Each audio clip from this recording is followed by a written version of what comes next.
Hello friends, welcome to Joshna Medical Education. Secretion of hydrochloric acid. So hydrochloric acid कैसे secrete होता है and कहाँ पर secrete होता है. सो हाइड्रोक्लोरिक एसिड हमारे स्टमक में प्रेजेंट होता है, स्टमक से ही सिक्रीट होता है and HCl is produced by the parietal cells of the stomach.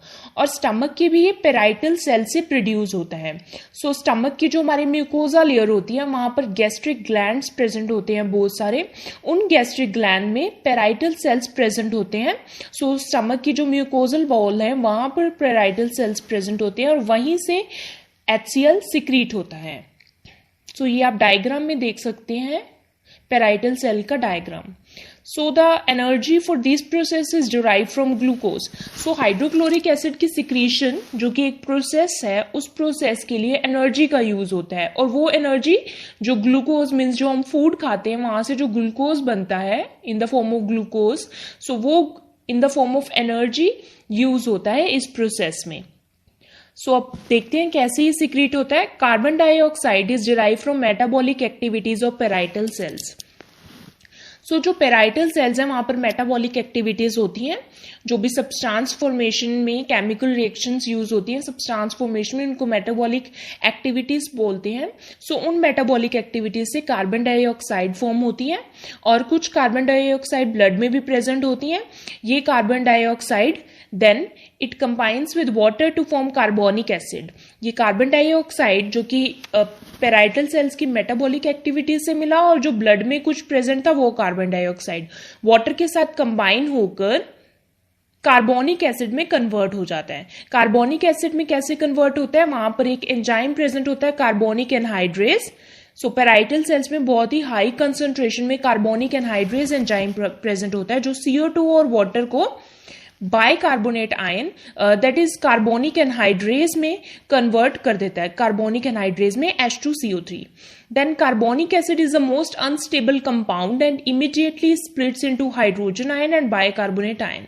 सो जो H2CO3 बाइकार्बोनेट आयन है ये बहुत ही अनस्टेबल कंपाउंड है, ये ऐसे नहीं रह सकता, इसलिए इमीडिएटली ये टूट जाता है हाइड्रोजन आयन में और बाइकार्बोनेट आयन में. So the hydrogen ion is actively pumped into the canaliculus of the parietal cell. So ये जो हाइड्रोजन आयन है ये पेराइटल सेल से अंदर स्टमक के ल्यूमन में चला जाता है, अंदर की तरफ पंप हो जाता है. And simultaneously chloride ion is also pumped into the canaliculus actively. So chloride is derived from NaCl in the blood. So blood में जो सोडियम क्लोराइड है NaCl, वहां से क्लोराइड मिलता है. सो देन क्लोराइड और हाइड्रोजन आयन दोनों अंदर स्टमक के ल्यूमन में मीन्स कैनालिकुलस में चले जाते हैं, अंदर पंप हो जाते हैं. So now the hydrogen ion combine with the chloride ion to form hydrochloric acid. So अब हाइड्रोजन भी है और क्लोराइड भी है, सो दोनों कंबाइन हो जाते हैं एंड देन ये फॉर्म करते हैं HCl that is hydrochloric acid, जो कि बहुत ज्यादा एसिडिक होता है. To compensate the loss of chloride ion the bicarbonate ion from parietal cells enters the blood and combines with sodium to form sodium bicarbonate.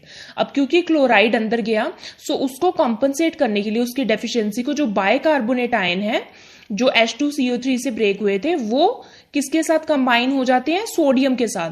So sodium के साथ combine होकर वो बनाते हैं सोडियम बाइकार्बोनेट. सो ये पूरी रिएक्शन हम देखते हैं. CO2 कार्बन डाइऑक्साइड जो हमें ब्लड और पेराइटल सेल से मिली मेटाबॉलिज्म से, वो H2O यानी वाटर के साथ कंबाइन होकर और NaCl जो सोडियम क्लोराइड है वो हमें क्या देते हैं, एक तो हाइड्रोक्लोरिक एसिड हमें मिलता है और NaHCO3 यानी सोडियम बाइकार्बोनेट भी हमको मिलता है. देन है फंक्शंस. हाइड्रोक्लोरिक एसिड के क्या फंक्शन है, सबसे पहले एसिडिफाइज द फूड. ये जो फूड एंटर होता है माउथ से स्टमक में उसको एसिडिफाई करता है और उस फूड को हम बोलते हैं chyme. And stops action of salivary amylase. So जैसे ही फूड एंटर होता है स्टमक में सो HCl क्या करता है, जो सलाइवरी अमाइलेज हमारे सलाइवा में प्रेजेंट था, सलाइवा से वो फूड में मिक्स हुआ और सलाइवरी अमाइलेज और फूड जब हमारे स्टमक में गया सो सलाइवरी अमाइलेज का एक्शन स्टॉप हो जाता है. सलाइवरी अमाइलेज क्या करता है, कार्बोहाइड्रेट और स्टार्च की डाइजेशन करता है. अब उसकी जरूरत नहीं है इसलिए HCl क्या करता है, सलाइवरी अमाइलेज के एक्शन को स्टॉप कर देता है. सेकेंड इसका फंक्शन है किल्स इंजेस्टेड माइक्रोब्स, जो भी माइक्रोब्स फूड से हम इंजेस्ट कर लेते हैं, फूड के द्वारा हमारे मुंह में एंटर हो जाते हैं, उनको हाइड्रोक्लोरिक एसिड किल कर देता है, क्योंकि ये बहुत ज़्यादा एसिडिक है इसलिए माइक्रोब्स किल हो जाते हैं। Provide the acidic environment needed for the action of pepsins. अब जो एसिडिक एनवायरनमेंट है स्टमक में वो क्यों ज़रूरी है, क्योंकि पेप्सिन जो कि एक प्रोटीन की डाइजेशन में हेल्प करता है। सो पेप्सिन एक एक्टिव फॉर्म है पेप्सिनोजन की, ये प्रोटीन की डाइजेशन में हेल्प करता है, एंजाइम है ये। सो पेप्सिन बहुत इंपॉर्टेंट है प्रोटीन की डाइजेशन में, और इसकी जो एक्शन है वो तभी होगा जब एसिडिक एनवायरनमेंट होगा स्टमक का, और एसिडिक एनवायरनमेंट हमें HCl प्रोवाइड करता है। So it is very important कि जो स्टमक है वहाँ पर एक एसिडिक एनवायरनमेंट क्रिएट रहे हमेशा।